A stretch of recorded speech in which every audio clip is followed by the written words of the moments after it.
c'est comment? Mais c'est comment, non? Mais c'est comment? C'est comment? C'est comment? Mais c'est comment? Comment? C'est comment, non? C'est comment? C'est comment? Ok, c'est comment, non? C'est comment? Mais c'est comment? Ah, dis donc. C'est comment? Dis donc. C'est comment?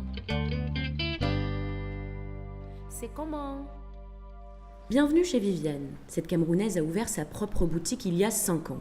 La couturière la plus célèbre de Douala confectionne ici de nombreuses pièces, allant des petits accessoires aux tenues complètes. Et ce métier, elle l'exerce depuis plus de 17 ans. Ça commence à 18 ans, après mon accouchement, puisque je fais un enfant à 18 ans et puis je vais plus à l'école. Du coup, je m'intéresse à la couture. Je vais chez une maman qui faisait les vêtements. Je commence à travailler avec elle. 3 ans après, je rencontre la deuxième qui fait dans les sacs et tout. Je continue avec elle, c'est où je me forme. J'ai fait près de 12 ans avec la deuxième en fait. Elle commence par travailler chez elle.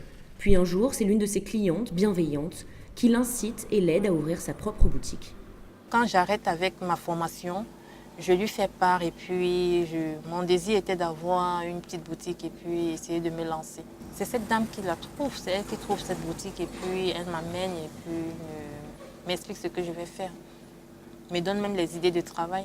Pour cette première boutique, je commence déjà l'ouverture avec 4 sacs. Du coup, j'arrive, par chance, je commence à faire ma petite pub, de montrer des sacs à ceux qui passaient et tout. C'est comme ça grandit et puis du coup, je reste derrière la machine à travailler seulement et puis à exposer. Pari réussi. Aujourd'hui, Viviane et ses 2 employés confectionnent en moyenne une 50aine de pièces par mois. Sa marque de fabrique des tissus colorés africains, appelés du pagne, alliés à des tissus unis et plus sobres.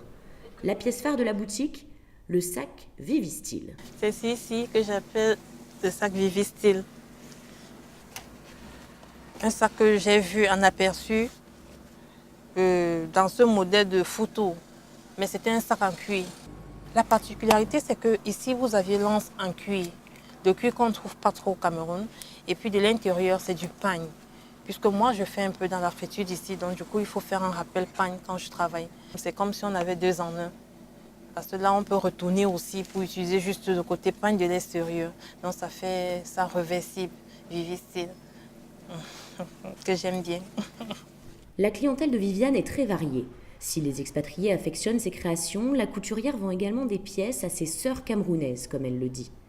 Aujourd'hui, la jeune femme est à l'étroit, elle aimerait trouver un local plus grand, dans lequel elle pourrait mieux travailler et surtout exposer plus d'articles. Avoir une plus grande boutique me permettra d'exposer tout mon savoir, de montrer tout mon savoir en fait. Parce qu'il y a des choses que je ne peux pas monter puisque là, j'ai plus d'espace. Financièrement parlant, je ne suis pas prête. Mon rêve en fait, c'est d'avoir une très grande boutique, avoir plein de personnes avec qui je travaille et puis que je me sente bien. Ça, c'est mon rêve. La Camerounaise, ambitieuse, songe secrètement qu'un jour, elle exportera ses pièces en France. Souvenez-vous de son sac Vivi-Style, il sera peut-être l'une des pièces incontournables des prochains étés. C'est comment? Mais c'est comment? Ah, dis donc. C'est comment? Dis donc. C'est comment? C'est comment?